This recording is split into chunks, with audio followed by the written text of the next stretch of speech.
కేంద్ర విద్యాశాఖ మంత్రి ధర్మేంద్ర ప్రధాన్ రాజీనామాతో ఒక్కసారిగా రాజకీయ పరిణామాలు మారుతున్నాయి.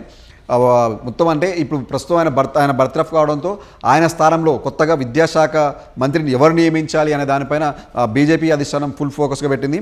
దీనిలో భాగంగా మహారాష్ట్ర సీఎం ఫడ్నవీస్కు ఢిల్లీ బీజేపీ అధిష్టానం పిలుపునిచ్చింది. అంటే అర్జెంటుగా మీరు ఢిల్లీకి రావాలని చెప్పేసి అటు మహారాష్ట్ర సీఎం ప్రస్తుత సీఎం ఫడ్నవీస్తో పాటు డిప్యూటీ సీఎం ఏక్నాథ్ షిండేకు ఇద్దరిని ఇమీడియట్గా ఢిల్లీకి రావాలని పిలవడం ఇప్పుడు రాష్ట్ర రాజకీయాల్లో అటు దేశ రాజకీయాల్లో కొంత చర్చనీయాంశంగా మారింది.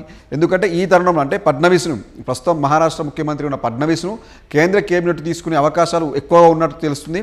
అయితే మనకున్న సమాచారం ప్రకారం అటు శివసేన ఏదైతే బీజేపీ మహారాష్ట్ర బీజేపీ పార్టీలో కూటమిలో ఉన్న శివసేన పార్టీకి సంబంధించిన సంజయ్ రావు కూడా ఒక కామెంట్ చేశారు. అంటే త్వరలోనే కేంద్ర క్యాబినెట్లోకి ఫడ్నవీస్ వెళ్తున్నారు, కొత్తగా కేంద్ర విద్యాశాఖ మంత్రిగా ఆయన బాధ్యతలు స్వీకరించబోతున్నారని చెప్పేసి ఆయన చేసిన వ్యాఖ్యలు కూడా కొంచెం ఇప్పుడు హాట్ టాపిక్గా మారాయి. ఎందుకంటే ప్రస్తుతం మహారాష్ట్ర సీఎం ఉన్న అతన్ని కేంద్ర క్యాబినెట్ తీసుకోవడం, ఆయనకి కేంద్ర మంత్రి బాధ్యతలు అప్పగిస్తే ఇక్కడ మహారాష్ట్రలో కూడా సీఎం మార్పు చేయాల్సి వస్తుంది.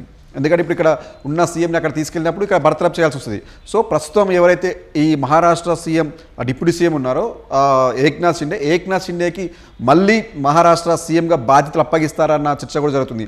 ఎందుకంటే ఏక్నాథ్ షిండే 2022లో అప్పటి కూటమి అయితే శివసేన కాంగ్రెస్ కూటమి అధికారంలో ఉన్నప్పుడు ఆ కూటమి నుంచి శివసేనని రెండు భాగాలుగా అంటే పార్టీ చీల్చి తన వర్గానికి సంబంధించి ఒక 40 మంది ఎమ్మెల్యేలతో 2022లో ఆయన పార్టీ వీడి బీజేపీతో కలిశాడు. ఆ బీజేపీతో కలిసిన తర్వాత ఏక్నాథ్ షిండే బీజేపీ కలిసి కొత్త ప్రభుత్వాన్ని ఏర్పరిచిన తర్వాత దాదాపు 2 ఏళ్ల పాటు ఏక్నాథ్ షిండే ముఖ్యమంత్రిగా ఉన్నారు, మహారాష్ట్ర ముఖ్యమంత్రి. ఆ తర్వాత 2024లో జరిగిన ఎన్నికల తర్వాత అక్కడ అన్ని పార్టీ బీజేపీ కూటమి అక్కడ అధికారంలోకి వచ్చింది. ఆ తర్వాత షిండేని పక్కకు పెట్టి మహారాష్ట్ర సీఎంగా ఫడ్నవీస్ని ప్రకటించింది. సో దీంతో అప్పటి వరకు సీఎంగా పనిచేసిన ఏక్నాథ్ షిండేకి డిప్యూటీ సీఎం బాధ్యతలు అప్పగించింది. బీజేపీ సీనియర్ నేత అయిన గతంలో కూడా ఒకసారి ముఖ్యమంత్రి చేసిన ఫడ్నవీస్కు రెండోసారి ముఖ్యమంత్రి బాధ్యతలు అప్పగించింది.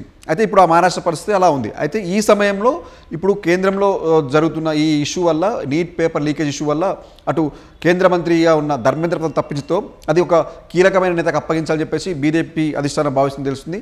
దానిలో భాగంగానే ఇప్పుడు మహారాష్ట్ర సీఎంగా ఉన్న ఫడ్నవీస్ని తీసుకొచ్చి అటు కేంద్ర క్యాబినెట్లో తీసుకుంటే అక్కడ ప్రస్తుత డిప్యూటీ సీఎంగా ఉన్న ఏక్నాథ్ షిండేకి ముఖ్యమంత్రి బాధ్యతలు అప్పగించే అవకాశం ఉంది. అయితే ఇక్కడ కూటమికి సంబంధించి ఇక్కడ సెట్ అవుతుంది. అక్కడ కేబినెట్లోకి తీసుకోవడం వల్ల ఒక వ్యక్తికి అంటే ఒక మంచి పర్సన్స్కి మనం అవకాశం ఇచ్చినట్టుంది. దీని ద్వారా ప్రజల్లో కూడా మంచి ఉద్దేశం వెళ్తుంది. ఎందుకంటే విద్యార్థులు దాదాపు నెల రోజులుగా తీవ్ర ఉద్యమం చేశారు. ఈ సమయంలో మనం ఎలాంటి అడిగేసినా కొంచెం ఆచి చూచి జాగ్రత్తగా వేయాలి. కాబట్టి ఒక వ్యక్తికి ఎవరైతే స్టడీ పర్సన్స్గా కావచ్చు, అన్ని రకాల ఎలాంటి మచ్చలేని నాయకుడిగా ఉన్నటువంటి ఫడ్నవీస్కి అవకాశం ఇస్తే కొంత పాజిటివ్ వస్తుందన్న ఆలోచనతోనే బీజేపీ అధిష్టానం ఆ దిశగా ఆలోచన చేసి ఫడ్నవీస్ని కేంద్ర క్యాబినెట్ తీసుకునే ఆలోచన కూడా చేస్తుంది. అయితే ఫడ్నవీస్ని కేంద్ర క్యాబినెట్ తీసుకున్నప్పటికీ మరి విద్యాశాఖ ఇస్తారా, మరేమన్నా మార్పులు చేస్తారని కూడా కొంత ఆసక్తిగా ఉంది. ఎందుకంటే కొన్ని ఇప్పటికే కేంద్ర క్యాబినెట్లో కొన్ని మంత్రి పదవులు ఖాళీగా ఉన్నాయి, దాన్ని త్వరలోనే భర్తీ చేస్తారని చెప్పి కూడా కొద్ది కాలంగా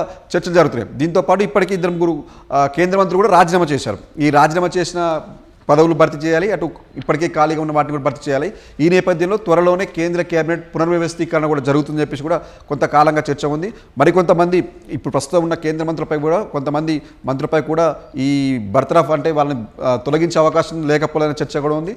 దాంతోపాటు ఇక్కడ ప్రస్తుతం క్యాబినెట్లో ఉన్న మరికొంతమంది కేంద్ర మంత్రుల బాధ్యతలు కూడా కొంచెం మార్చే అవకాశం అంటే పదవులు కూడా తమ శాఖలు కూడా మార్చే అవకాశం ఉన్నట్టుగా తెలుస్తుంది. మొదటగా అంటే ఈ నీట్ వ్యవహారంపై ఎప్పుడైతే తెరపైకి వచ్చిందో పేపర్ లీకేజ్ వ్యవహారం, ఆ తర్వాత ప్రస్తుత ఆర్థిక శాఖ మంత్రిగా ఉన్న నిర్మలా సీతారామన్కి విద్యాశాఖ బాధ్యతలు అప్పగిస్తారని చెప్పేసి ఒక చర్చ జరిగింది.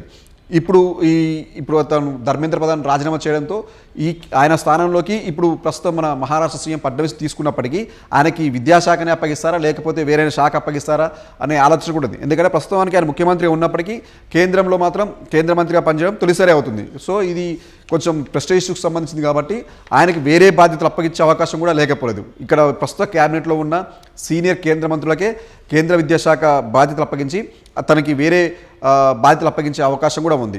ఈ నేపథ్యంలో మరి ఇప్పుడు త్వరలోనే ఈ రాజీనామాతో త్వరలోనే వీలైనంత తొందరలోనే కేంద్ర క్యాబినెట్ పునర్వ్యవస్థీకరణ జరిగే అవకాశం ఉంది. కొంతమంది బర్తరఫ్ అయ్యే అవకాశం ఉంది, కొంతమంది శాఖలు కూడా మార్చే అవకాశం ఉంది. మరి చూడాలి. మొత్తంగా చూస్తే మహారాష్ట్ర సీఎం ఫడ్నవీస్ ఇప్పుడు ఢిల్లీకి రమ్మని పిలవడం నిజంగా ఆయన కేంద్ర క్యాబినెట్లో తీసుకుంటున్నారా, లేకపోతే సంజయ్ రావుత్ చేసిన వ్యాఖ్యల వెనుక వేరే ఉద్దేశం ఏమైనా ఉందా అనేది తెలియాల్సి ఉంది.